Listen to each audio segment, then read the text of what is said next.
Chapter 7. Cutting from the Daily Graph, 8th of August, pasted in Mina Murray's journal, from a correspondent, Whitby.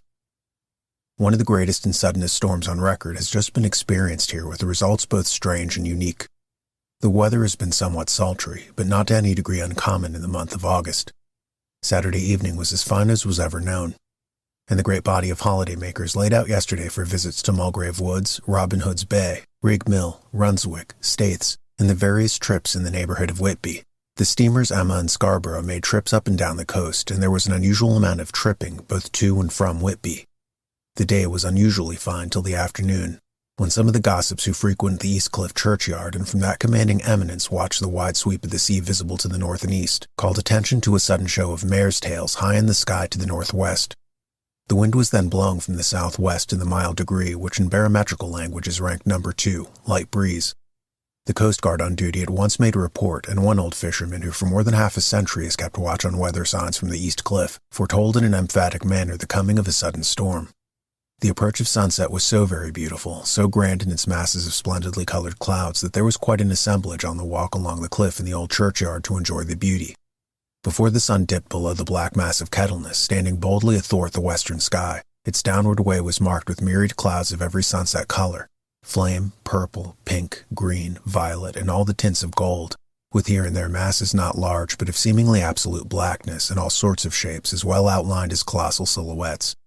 The experience was not lost on the painters, and doubtless some of the sketches of the prelude to the great storm will grace the R.A. and R.I. walls in May next.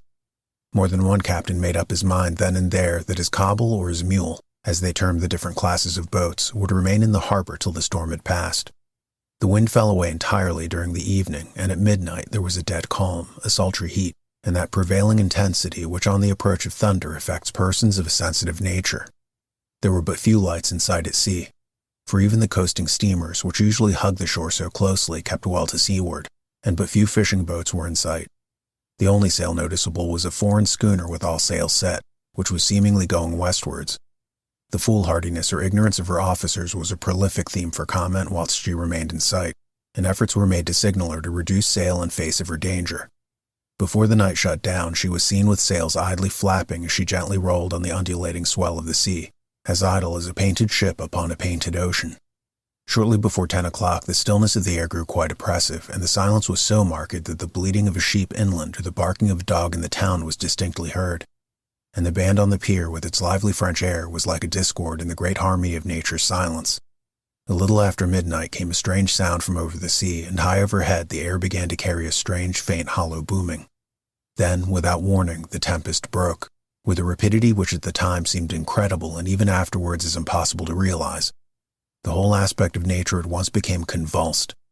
The waves arose in growing fury, each overtopping its fellow, till in a very few minutes the lately glassy sea was like a roaring and devouring monster. White-crested waves beat madly on the level sands and rushed up the shelving cliffs. Others broke over the piers, and with their spume swept the lanthorns of the lighthouses which rise from the end of either pier of Whitby Harbor. The wind roared like thunder and blew with such force that it was with difficulty that even strong men kept their feet, or clung with grim clasp to the iron stanchions. It was found necessary to clear the entire piers from their mass of onlookers, or else the fatalities of the night would have been increased manifold. To add to the difficulties and dangers of the time, masses of sea fog came drifting inland. White wet clouds which swept by in ghostly fashion, so dank and damp and cold that it needed but little effort of imagination to think that the spirits of those lost at sea were touching their living brethren with the clammy hands of death. And many a one shuddered as the wreaths of sea mist swept by. At times the mist cleared, and the sea for some distance could be seen in the glare of the lightning, which now came thick and fast, followed by such sudden peals of thunder that the whole sky overhead seemed trembling under the shock of the footsteps of the storm. Some of the scenes thus revealed were of immeasurable grandeur and of absorbing interest. The sea, running mountains high, threw skywards with each wave mighty masses of white foam which the tempest seemed to snatch at and whirl away into space. Here and there a fishing boat with a rag of sail running madly for shelter before the blast. Now and again the white wings of a storm-tossed seabird. On the summit of the East Cliff the new searchlight was ready for experiment, but had not yet been tried. The officers in charge of it got it into working order, and in the pauses of the inrushing mist swept with it the surface of the sea. Once or twice its service was most effective, as when a fishing boat with gunwale underwater rushed into the harbor, able by the guidance of the sheltering light to avoid the danger of dashing against the piers. As each boat achieved the safety of the port, there was a shout of joy from the masses of people on shore, a shout which for a moment seemed to cleave the gale and was then swept away in its rush. Before long, the searchlight discovered some distance away a schooner with all its sails set, apparently the same vessel which had been noticed earlier in the evening. The wind had by this time backed to the east, and there was a shudder amongst the watchers on the cliff as they realized the terrible danger in which she now was. Between her and the port lay the great flat reef on which so many good ships have from time to time suffered, and with the wind blowing from its present quarter, it would be quite impossible that she should fetch the entrance of the harbor. It was now nearly the hour of high tide, but the waves were so great that in their troughs the shallows of the shore were almost visible, and the schooner, with all sails set, was rushing with such speed that, in the words of one old salt, she must fetch up somewhere if it was only in hell. Then came another rush of sea fog, greater than any hitherto, a massive dank mist which seemed to close on all things like a grey pall, and left available to men only the organ of hearing, for the roar of the tempest and the crashing of the thunder and the booming of the mighty billows came through the damp oblivion even louder than before. The rays of the searchlight were kept fixed on the harbor mouth across the east pier where the shock was expected, and men waited breathless. The wind suddenly shifted to the northeast, and the remnant of the sea fog melted in the blast. And then Mirabile Dictu, between the two piers, leaping from wave to wave as it rushed at headlong speed, swept the strange schooner before the blast, with all sails set, and gained the safety of the harbor. The searchlight followed her, and a shudder ran through all who saw her. For lashed to the helm was a corpse with drooping head, which swung horribly to and fro at each motion of the ship. No other form could be seen on deck at all. A great awe came on all as they realized that the ship, as if by miracle, had found the harbor, unsteered save by the hand of a dead man.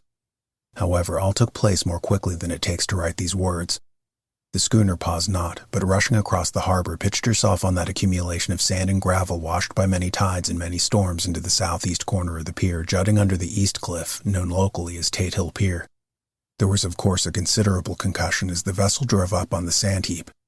Every spar, rope, and stay was strained, and some of the top hammer came crashing down. But strangest of all, the very instant the shore was touched, an immense dog sprang up on deck from below as if shot up by the concussion, and running forward, jumped from the bow on the sand, making straight for the steep cliff where the churchyard hangs over the laneway to the east pier so steeply that some of the flat tombstones, thruffsteins or throughstones as they call them in the Whitby vernacular, actually project over where the sustaining cliff has fallen away. It disappeared in the darkness, which seemed intensified just beyond the focus of the searchlight. It so happened that there was no one at the moment on Tate Hill Pier, as all those whose houses were in close proximity were either in bed or were out on the heights above. Thus the Coast Guard on duty on the eastern side of the harbor, who had once ran down to the little pier, was the first to climb on board. The men working the searchlight, after scouring the entrance of the harbor without seeing anything, then turned the light on the derelict and kept it there. The Coast Guard ran aft, and when he came beside the wheel, bent over to examine it, and recoiled at once as though under some sudden emotion.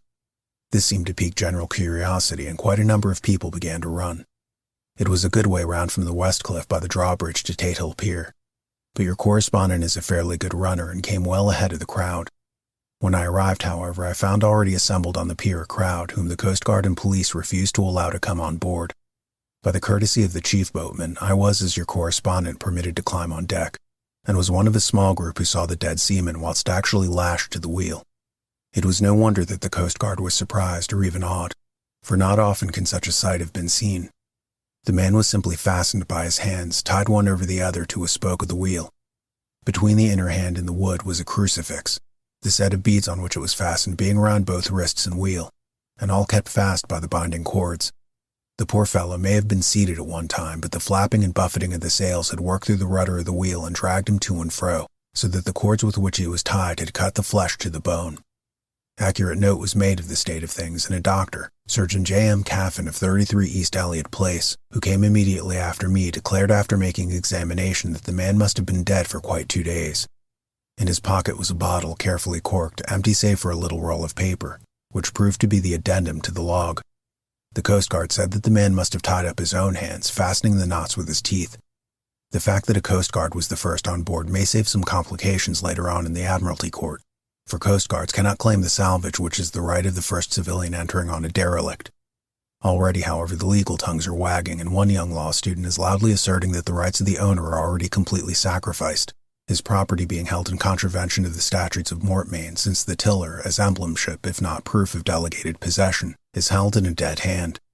It is needless to say that the dead steersman has been reverently removed from the place where he held his honorable watch and ward till death, a steadfastness as noble as that of the young Casabianca, and placed in the mortuary to await inquest. Already the storm is passing, and its fierceness is abating. Crowds are scattering homeward, and the sky is beginning to redden over the Yorkshire wolds. I shall send in time for your next issue further details of the derelict ship which found her way so miraculously into harbor in the storm. Whitby, the 9th of August. The sequel to the strange arrival of the derelict in the storm last night is almost more startling than the thing itself. It turns out that the schooner is a Russian from Varna and is called the Demeter.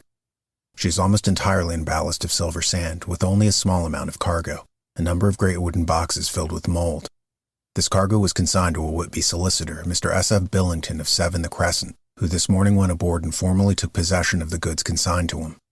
The Russian consul, too, acting for the charter party, took full possession of the ship and paid all harbor dues, etc. Nothing is talked about here today except the strange coincidence. The officials of the Board of Trade have been most exacting in seeing that every compliance has been made with existing regulations. As the matter is to be a 9 days' wonder, they are evidently determined that there shall be no cause of after-complaint. A good deal of interest was aboard concerning the dog which landed when the ship struck, and more than a few members of the SPCA, which is very strong in Whitby, have tried to befriend the animal. To the general disappointment, however, it was not to be found. It seems to have disappeared entirely from the town. It may be that it was frightened and made its way onto the moors where it is still hiding in terror. There are some who look with dread on such a possibility, lest later on it should in itself become a danger, for it is evidently a fierce brute. Early this morning, a large dog, a half-breed mastiff belonging to a coal merchant close to Tate Hill Pier, was found dead in the roadway opposite to its master's yard. It had been fighting, and manifestly had had a savage opponent, for its throat was torn away, and its belly was slit open as if with a savage claw. Later. By the kindness of the Board of Trade Inspector, I have been permitted to look over the logbook of the Demeter, which was in order up to within 3 days, but contained nothing of special interest except as to facts of missing men. The greatest interest, however, is with regard to the paper found in the bottle, which was today produced at the inquest, and a more strange narrative than the two between them unfold it has not been my lot to come across. As there is no motive for concealment, I am permitted to use them and accordingly send you a rescript, simply omitting technical details of seamanship and supercargo. It almost seems as if the captain had been seized with some kind of mania before he had got well into blue water, and that this had developed persistently throughout the voyage. Of course, my statement must be taken cum grano, since I am writing from the dictation of a clerk of the Russian consul who kindly translated for me, being time short. Log of the Demeter. Varna to Whitby, written the 18th of July. Things so strange happening that I shall keep accurate note henceforth till we land. On the 6th of July we finished taking in cargo, silver and boxes of earth. At noon set sail. East wind, fresh. Crew, 5 hands. 2 mates, cook and myself, captain. On the 11th of July at dawn entered Bosphorus, boarded by Turkish customs officers. Bakshish, all correct. Underway at 4 p.m. On the 12th of July through Dardanelles.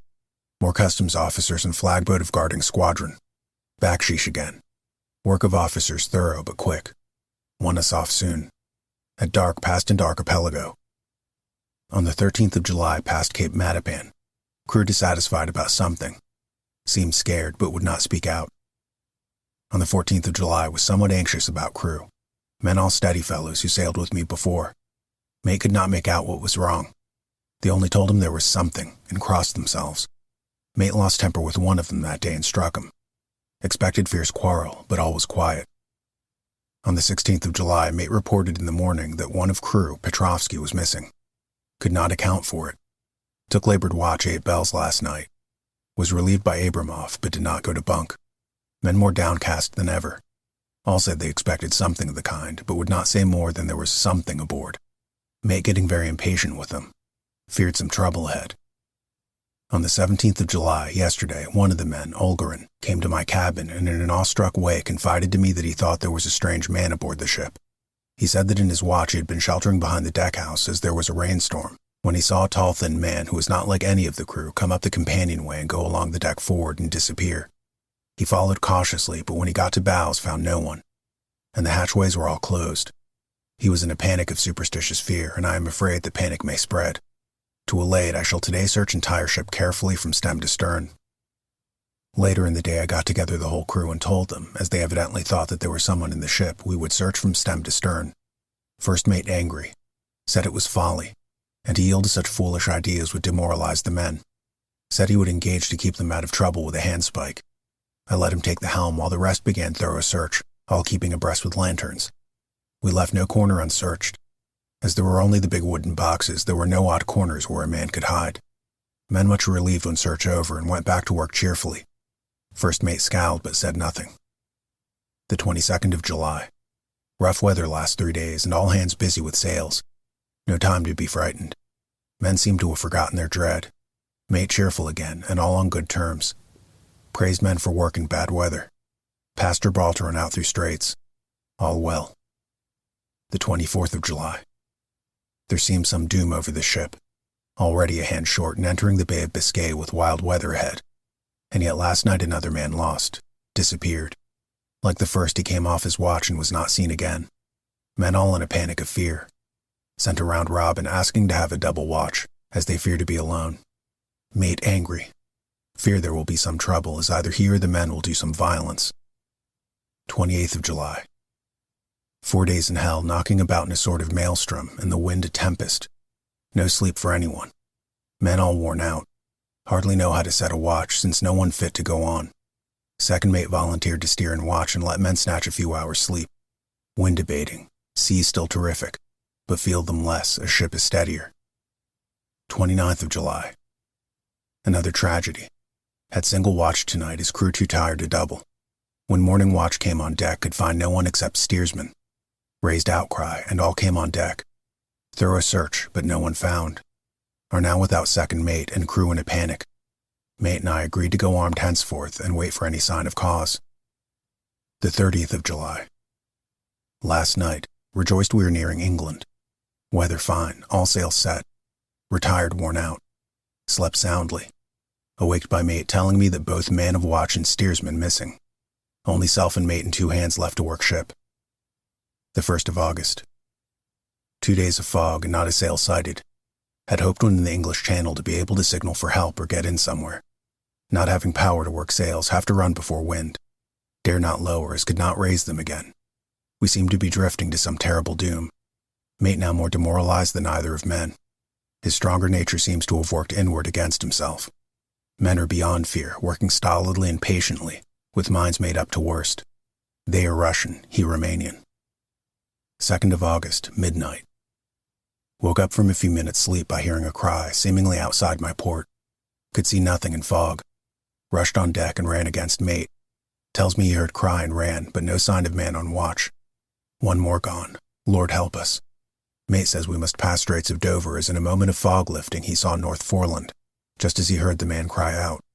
If so, we are now off in the North Sea, and only God can guide us in the fog, which seems to move with us, and God seems to have deserted us. 3rd of August. At midnight I went to relieve the man at the wheel, and when I got to it, found no one there. The wind was steady, and as we ran before it, there was no yawing. I dared not leave it, so shouted for the mate. After a few seconds he rushed up on deck in his flannels. He looked wild-eyed and haggard, and I greatly fear his reason has given way. He came close to me and whispered hoarsely with his mouth to my ear, as though fearing the very air might hear. It is here. I know it now. On the watch last night I saw it, like a man, tall and thin and ghastly pale. It was in the bows and looking out. I crept behind it and gave it my knife. But the knife went through it, empty as the air. And as he spoke, he took his knife and drove it savagely into space. Then he went on, but it is here, and I'll find it. It is in the hold, perhaps in one of those boxes. I'll unscrew them one by one and see. You work the helm. And with a warning look and his finger on his lip, he went below. There was springing up a choppy wind, and I could not leave the helm.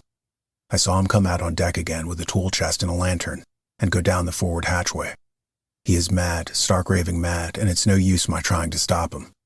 He can't hurt those big boxes. They are invoiced as clay, and to pull them about is as harmless a thing as he can do. So here I stay and mind the helm and write these notes. I can only trust in God and wait till the fog clears. Then if I can't steer to any harbor with the wind that is, I shall cut down sails and lie by and signal for help. It is nearly all over now. Just as I was beginning to hope that the mate would come out calmer, for I heard him knocking away at something in the hold, and work is good for him. There came up the hatchway a sudden startled scream which made my blood run cold, and up on deck he came as if shot from a gun, a raging madman, with his eyes rolling and his face convulsed with fear. Save me, he cried, and then looked around on the blanket of fog. His horror turned to despair, and in a steady voice he said, "You had better come up too, Captain, before it is too late. He is here. I know the secret now. The sea will save me from him, and it is all that is left." Before I could say a word or move forward to seize him, he sprang on the bulwark and deliberately threw himself into the sea. I suppose I know the secret too now.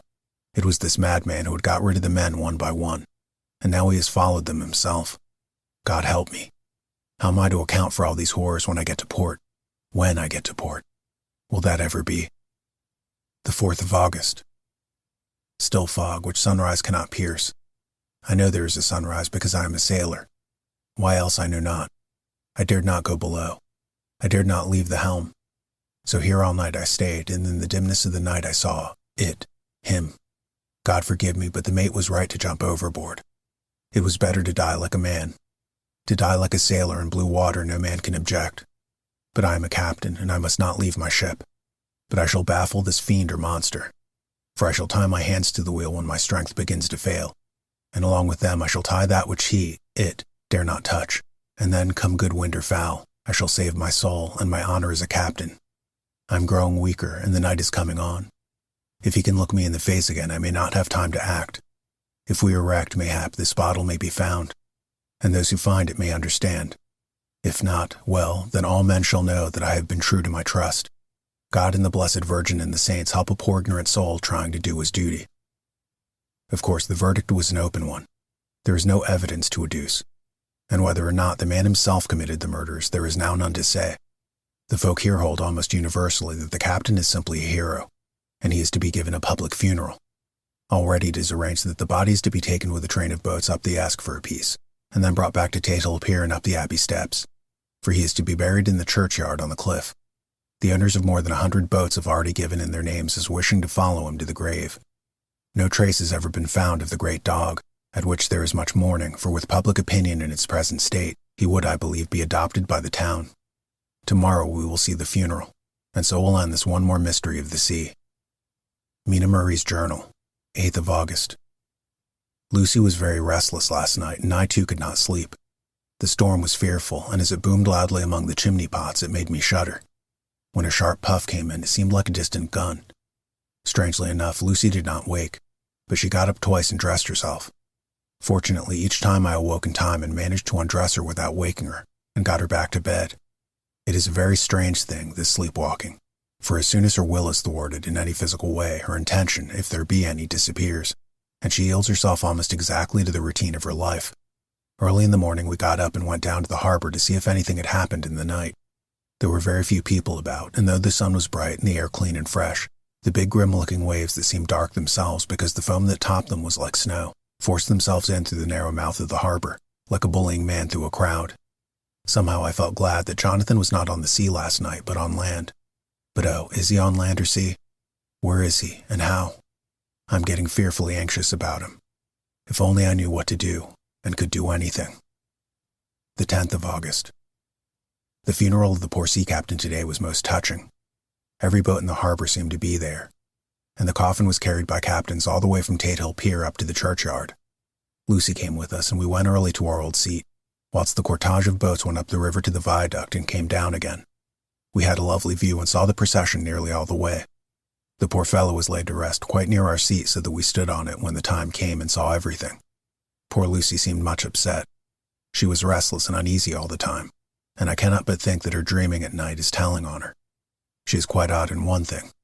She will not admit to me that there is any cause for restlessness, or if there be, she does not understand it herself. There is an additional cause in that poor old Mr. Swales was found dead this morning on our seat, his neck being broken. He had evidently, as the doctor said, fallen back in the seat in some sort of fright, for there was a look of fear and horror in his face that the men said made them shudder. Poor dear old man. Perhaps he had seen death with his dying eyes. Lucy is so sweet and sensitive that she feels influences more acutely than other people do. Just now she was quite upset by a little thing which I did not much heed, though I am myself very fond of animals. One of the men who came up here often to look for the boats was followed by his dog. The dog was always with him. They were both quiet persons, and I never saw the man angry, nor heard the dog bark. During the service, the dog would not come to its master, who was on the seat with us, but kept a few yards off, barking and howling. Its master spoke to it gently, and then harshly, and then angrily, but it would neither come nor cease to make a noise. It was in a sort of fury, with its eyes savage, and all its hairs bristling out like a cat's tail when puss is on the warpath. Finally, the man too got angry and jumped down and kicked the dog, and then took it by the scruff of the neck and half dragged and half threw it on the tombstone on which the seat is fixed. The moment it touched the stone, the poor thing became quiet and fell into a tremble. It did not try to get away, but crouched down, quivering and cowering, and was in such a pitiable state of terror that I tried, though without effect, to comfort it. Lucy was full of pity too, but she did not attempt to touch the dog, but looked at it in an agonized sort of way. I greatly fear that she is of too supersensitive a nature to go through the world without trouble. She will be dreaming of this tonight, I am sure. The whole agglomeration of things. The ship steered into port by a dead man, his attitude tied to the wheel with a crucifix and beads, the touching funeral, the dog, now furious and now in terror. All will afford her material for her dreams. I think it will be best for her to go to bed tired out physically, so I shall take her for a long walk by the cliffs to Robin Hood's Bay and back. She ought not to have much inclination for sleepwalking then.